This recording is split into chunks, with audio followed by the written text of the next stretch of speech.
नाज़रीन नवा खे वठी था वञूं कराची जिथे गवर्नर सिंध इमरान इस्माइल तकरीब खे ख़िताब करे रहियो आहे। Can portray these success stories of great Pakistani achievers जिन्होंने पाकिस्तान में अचीव किया। पाकिस्तान से बाहर भी बहुत सारे हैं, लेकिन जिन्होंने पाकिस्तान में अचीव किया है as businessman, as doctors, as engineers, as financial experts, उनकी स्टोरीज हमें अपनी आने वाली नस्लों को बतानी है। अगर हम नहीं बता पाएंगे तो वो शायद they look down on us कि जिसने पैसा बनाया था यहाँ पे वो चोर था, और जो पाकिस्तान छोड़ के चला गया वो स्मार्टेस्ट था, जो वहाँ उसने एक्सेल किया। सो I think I'm done.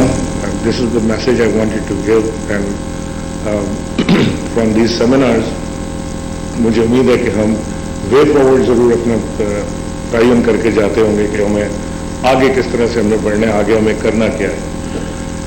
आखिर में मैं सिर्फ आपसे एक irrelevant है लेकिन मैं आपसे शेयर करना चाहता हूँ, because I'm very impressed with this short story. Ashfaq Ahmad साहब ने अपनी किताब में लिखा कि मैं कॉलेज डेज में रिक्शे में गया तो मैंने रिक्शे में 3 रुपये 20 पैसे किराया बना, तो मैंने 4 रुपये बाबे को दिए कि 4 रुपये तू रख ले। तो बाबे ने कहा 5 दे दे मैंने। तो कहने लगे, मैंने उससे कहा कि मैं 5 दे रहा। तो उसने कहा कि तू कौन सा पल्ले दे, पल्ले तो देना है, जितने में से दे, जो तुझे दे रहा है उसमें से मुझे दे दे। तो इनका मैं सोच में पड़ गया कि यार बात तो बड़ी गहरी इसने की है। तो बाबा ने रोका नहीं, उसने उसको कहा अशफाक अहमद को कि तेरी अना की तस्कीन के लिए काफी नहीं कि मैं तेरे आगे हाथ फैला रहा हूं, कि तुझे और भी कुछ चाहिए।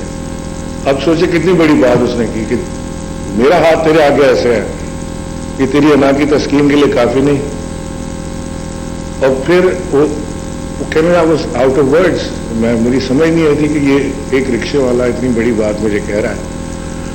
उसने कहा कि जिसका हक बनता है उसको भी दे।